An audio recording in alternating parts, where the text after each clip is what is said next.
So I want to touch base more on my autoimmune cholinergic urticaria.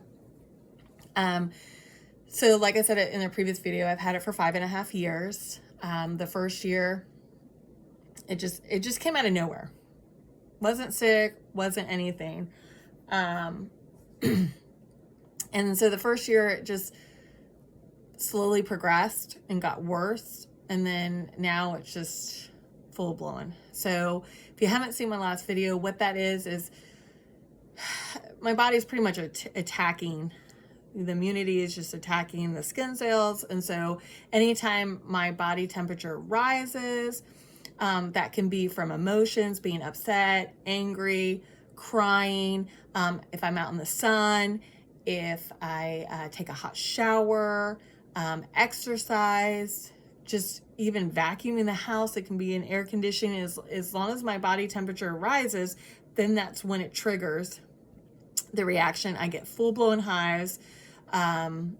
Pretty much, I don't get it really on my face unless it's an anaphylactic. Yes, I am anaphylactic to it. Some people just get it from pressure points of like bra strap, pants, purses, or they get it just being out in the sun, or they get it from exercising, or they get it from hot showers. Just some people have different levels. So there's, mild to extreme. Obviously, I have the extreme where it's all of them. And so I'm anaphylactic to it. So I have an EpiPen.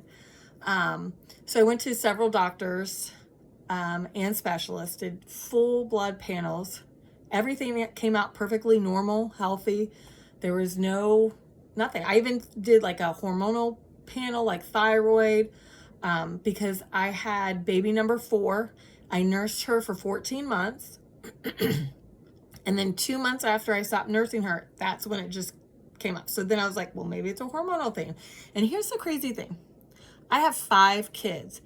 Baby number 4 is the only one that has a food allergy. And it's just crazy. Like 14 months after I stopped nursing, I nursed her for 14 months. 2 months after I stopped nursing her, I get this crazy thing. I don't even know. I don't explain. It's just the whole thing is bizarre. But it's changed my life, and there's no cure. They don't know what causes it. It's just like this crazy random thing that people get. So,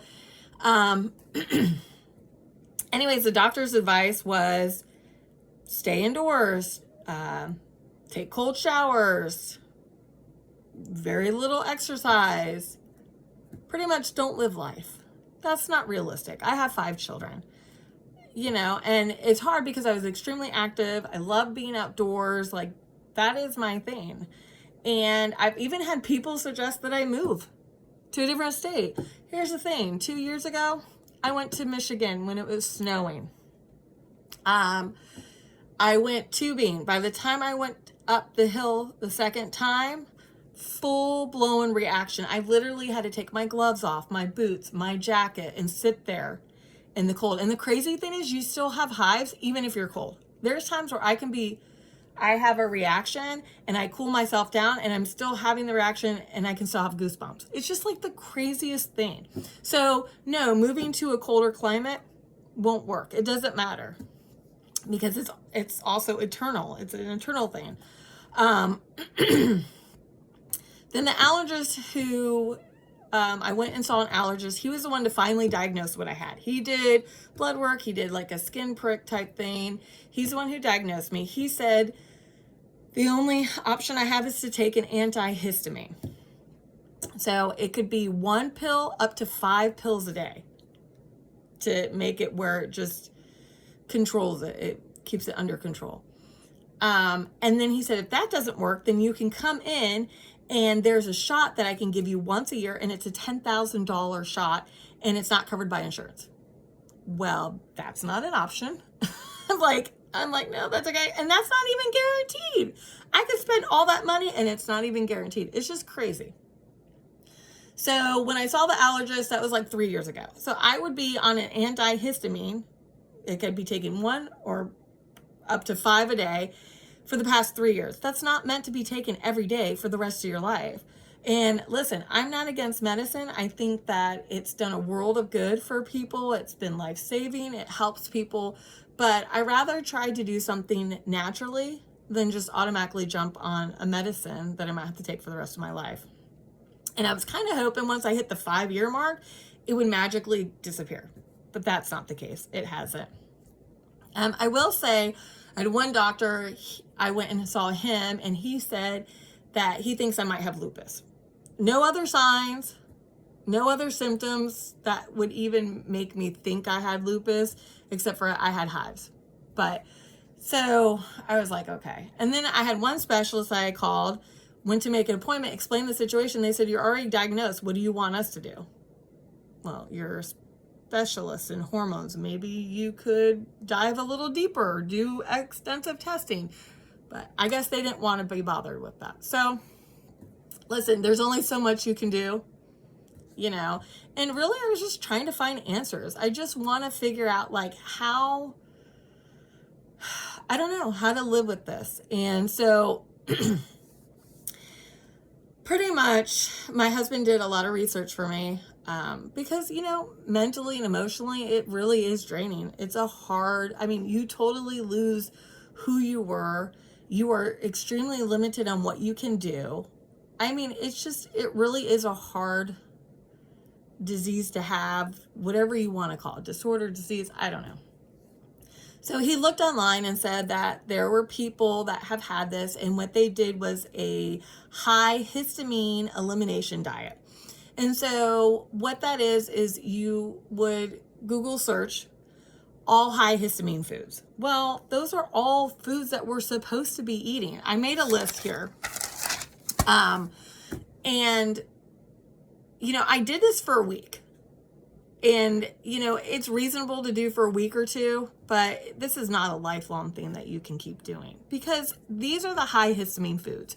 It's dairy, it's tomatoes, chocolate, processed meats, alcohol, eggplant, fermented foods. That could be pickles, anything, strawberries, bananas, spinach, kale, lime, lemons, orange, pears, pineapple, avocado, olives, beans, and caffeine. Hey, I have 5 kids.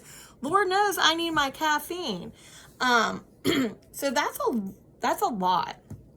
And so one of the doctors that thought I might have lupus he did tell me, he goes, you know what, you might want to try gluten-free and dairy-free. Just get off gluten and dairy. He goes, dairy is an inflammatory and it probably just aggravates your condition. So I was like, you know what? I can do that. It was a little hard at first, you know, gluten-free and dairy-free. That eliminates a lot of stuff. But I will say that did help. That did help some. So I did dairy-free and gluten-free for a whole year. And sometimes I'll have a cheat, and I think because my body's so used to not having gluten anymore, like it really upsets my stomach. So I think I probably gained a gluten intolerance. I don't know. You know, you can never win, it seems like. You know, it's like you try this and then something else happens. It is what it is. So I will say, if you have this condition, try gluten-free, dairy-free. It does make a difference.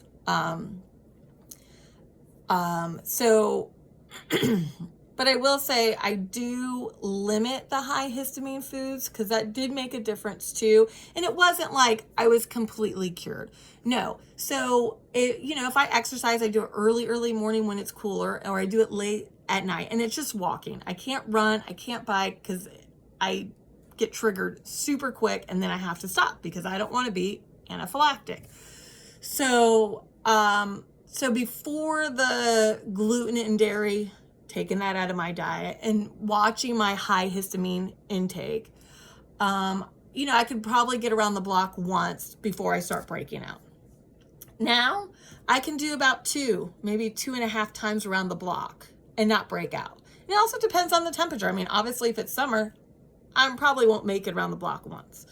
So I will say that has helped. So like tomatoes, I don't eat tomatoes every day, but if I have a taco, I'll put a little bit of salsa on it. So it's just, you know, eating the high histamine in moderation and smaller portions, you know, because like you're supposed to have kale and spinach and bananas and strawberries and avocado. Another thing I also did, this was more of a health thing, but I feel like it's helped too, is getting rid of seed oils. So I only use coconut oil, olive oil, and avocado oil. Careful on the avocado oil. So these are just suggestions that I've tried that I feel has made a difference. So it just seems like when I do get triggered, it's more of a slower process by doing these things, by eliminating certain things than prior. So it has helped me to manage it a little bit better naturally without having to be on antihistamines. So another thing that, sorry, I have some notes because I just don't want to forget anything. So dairy-free, gluten-free, that helped. And watching your high histamine foods. Go online, Google, it'll show you a list of high histamine foods, and just eat those in moderation. You might notice like, holy cow, I eat an avocado every day, and that's not helping my triggers. I just want you to know that I know this is a hard road. I'm been going through it for 5.5 years, and I just pray that, you know, just miraculously one day it will be healed. But if you're going through this, I completely understand. It's life altering, it's life changing. I have littles. That makes life a challenge because I want, you know, I want them to go and play soccer. You know, what's that going to look like? I don't know. My 6-year-old's like, hey, I want to do soccer. I'm like, oh, great. Can we do one that's an indoor soccer? Or can we do one that's, you know, during the winter time, not summer? You know, there's just a lot of things that I've had to be creative in adapting to this new life that I've had for 5.5 years. And it's hard. I cry out. It's hard. And if you're not living it, it's really hard to understand. And I know my husband is a huge support and helps me. And even when if I get emotional about it or emotional about something, he's like, okay, just take a deep breath. You need to calm down because you're going to start breaking out, you know? So I get it. And if you're dealing with it, I'm sorry. This is just, it really is life-changing. It's hard. And I will post other videos of stuff that I'm doing because I had a lot of views on this. So I have a feeling there's a lot more people that have this condition or know someone that has this condition than I thought. And so I just want to know, keep doing what you're doing. Like I said, try giving up gluten and dairy and see, you know, even if it's just dairy and you give up that and then you slowly give up gluten, see how you feel. It has made a difference. And just try to stay positive. It's hard, but you know what? You got this.